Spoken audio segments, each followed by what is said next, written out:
Bonjour, alors bienvenue dans cette séance qui va boucler justement notre séquence sur Marco Polo puisque c'est la dernière séance.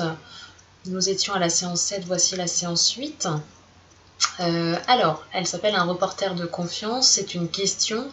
Nous sommes donc séance 8, je l'ai dit. Vous pouvez bien sûr cocher lire et cocher écrire, il y aura une activité d'écriture. Je vous lis donc ce texte intitulé « L'oiseau rock ». Et maintenant voici une grande merveille. Et encore sachez très véritablement qu'en ces autres îles, disent les hommes qui ont été là-bas, qu'on y trouve de très terribles oiseaux griffons. Mais sachez qu'ils ne sont nullement faits comme nous les faisons représenter en disant qu'ils sont mi-oiseaux et mi-lions. Je vous deviserai un peu de ce que disent ceux qui l'ont vu, et aussi ce que j'en ai vu. Ils disent qu'ils sont si grands, il me manque des lettres, et si puissants qu'il prend un éléphant et l'emporte en l'air bien haut sans l'aide d'un autre oiseau, puis le laisse choir à terre si bien que l'éléphant se défait tout. Alors l'oiseau griffon descend sur lui, le déchire, le mange et s'en repaît à discrétion. Or, vous est seulement compté de l'oiseau griffon ce qu'en comptent ceux qui l'ont vu. Mais il est vrai qu'un messager apporta à son seigneur le grand khan une plume de l'aile du dit oiseau roc. Je la mesurai, moi, Marco Polo, et la trouvai de 90 travers de main, ayant 2 de mes paumes de tour, ce qui devait certainement être tenu pour une merveille. Mais retournons un peu à l'oiseau griffon. Ceux de cette île l'appellent roc et ne le nomment par autre nom. Ils ne savent point ce qu'un griffon pourrait bien être, mais nous croyons en vérité qu'en raison de la grandeur qu'ils attribuent à cet oiseau, ce doit être le griffon. Ok ? Alors, à quoi le griffon ressemblait-il pour les occidentaux ? Lisez bien, hein, pour les occidentaux, ça veut dire que ça se trouve dans une partie du texte. Quelles sont, c'est au pluriel, les principales caractéristiques de cet animal d'après ceux qui ont vu le griffon dans l'île ? C'est très précisément ici, hein, d'après ceux qui ont vu le griffon dans l'île. Donc attention, ne vous trompez pas non plus. Ces principales caractéristiques se trouvent donc sans doute dans un autre paragraphe. Quelle est la source d'information de Marco Polo pour ce reportage ? D'accord ? Où est-ce que lui-même a trouvé ces informations-là ? De qui les tient-il ? Attention, petit b, justement, de quoi peut-il lui-même témoigner ? Qu'est-ce que lui, Marco Polo, a réellement vu ? Question 4. Marco Polo, à travers ce passage, vous paraît-il un reporter de confiance ? Justifié. Il faut donc expliquer. Petite pause, prenez le temps de relire le texte au besoin. Certaines formulations sont un peu vieillies, vous vous en êtes rendu compte également. Et attention, j'ai fait une faute ici, c'est pas son, bien sûr, c'est E-S-T, hein. Ok ? Alors, correction. À quoi le griffon ressemblait-il pour les occidentaux ? C'est dit ici comme nous les faisons représenter en disant qu'ils sont mi-oiseaux et mi-lion. D'accord ? Donc une créature un petit peu hybride, mi-oiseau, mi-lion. Quelles sont les principales caractéristiques de cet animal pour ceux qui l'ont vu dans l'île ? Alors c'est un petit peu différent. Ils disent, d'accord ? Donc c'est bien ceux qui l'ont vu, hein.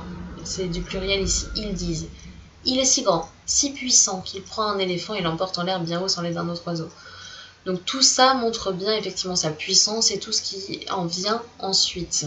D'accord ? Donc toute la fin, enfin quasiment tout le deuxième paragraphe serait ce qu'en ont vu certains, effectivement, qu'ils l'auraient donc aperçu dans l'île.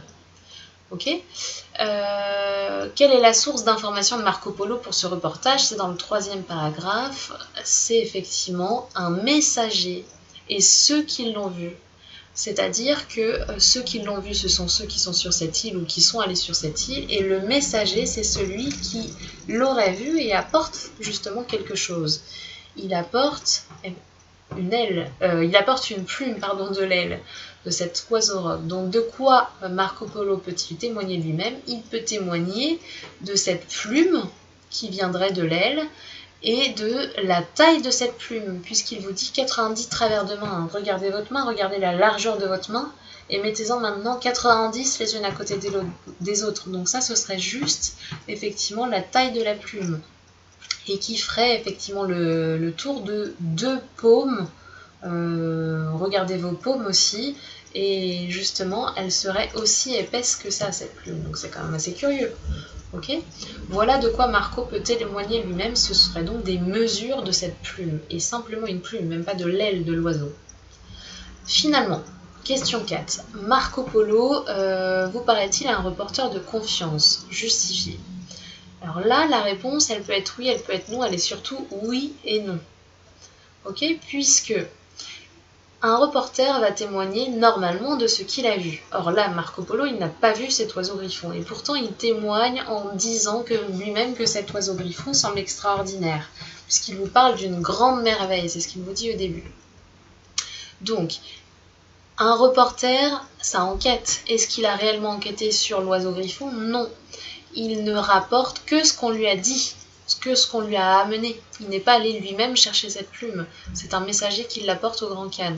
Il n'est pas allé lui-même sur cette île. Ce sont les autres qui disent qu'il est fabuleux et voici tout ce qu'il pourrait faire s'il était aussi grand et aussi puissant qu'on le dit.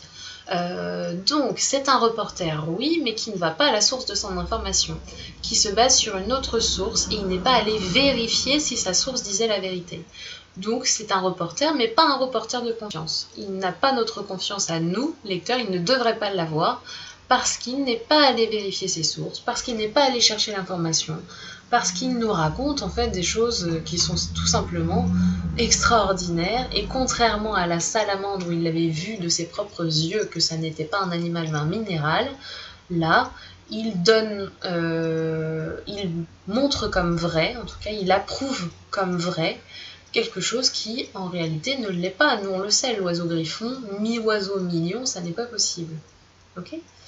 Alors, justement, et c'est là qu'il faut commencer à faire bien attention. Dans certains textes, on a vu que Marco Polo pouvait nous raconter la vérité, qu'il nous présentait des merveilles qui sont vraies. Dans d'autres, il nous présente donc des merveilles qui sont fausses, c'est le cas ici.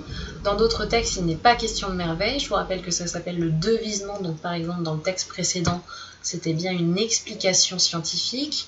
Dans d'autres, c'était bien, on va dire, une explication géographique où on pouvait trouver chaque merveille, en tout cas, ou chaque monument, etc., etc. Donc il faut vraiment en faire la part des choses. Hein. Ok? Bien. Prolongement, je vous présente directement le travail d'écriture, ce sera fait aussi. En te servant de tout ce que tu as appris dans cette séquence, et donc bien une conclusion, rédige un bref article sur les voyages de Marco Polo. Ton article devrait pouvoir figurer dans un magazine pour jeunes ou un magazine de voyage.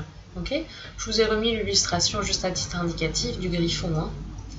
L'apprenti journaliste, comme d'habitude, devra évoquer les voyages de Marco Polo, ses découvertes et la manière dont il les présente. Donc retenez bien ce que je viens de dire juste avant sur l'aspect merveilleux, réel ou imaginaire, sur l'aspect aussi documentaire et toutes ces découvertes. Hein. Je n'en ai cité que quelques-unes, vous devez reprendre chacun des articles. Vous donnez un titre, bien sûr, vous rédigez un petit chapeau à votre article, on a vu ça dans la séquence sur la presse, c'est-à-dire qu'en quelques lignes, vous résumez le contenu, c'est-à-dire qu'un lecteur qui n'aurait pas beaucoup de temps doit pouvoir trouver les principales informations dans votre chapeau. Et ce chapeau doit quand même justement donner envie de lire la suite de l'article, même si on pense ne pas avoir le temps de le lire au départ. Signez votre article, vous êtes responsable de ce que vous écrivez. Enluminure, lettrine ou même articles écrits sur parchemin sont les bienvenus. Alors ça, c'est parce que je le donne habituellement en classe et que vous avez un petit peu de temps pour le faire. Pour ceux qui reviendraient en classe, n'hésitez pas à faire effectivement de manière originale. Pour les autres, bien sûr, vous le déposez dans le dossier habituel. Merci.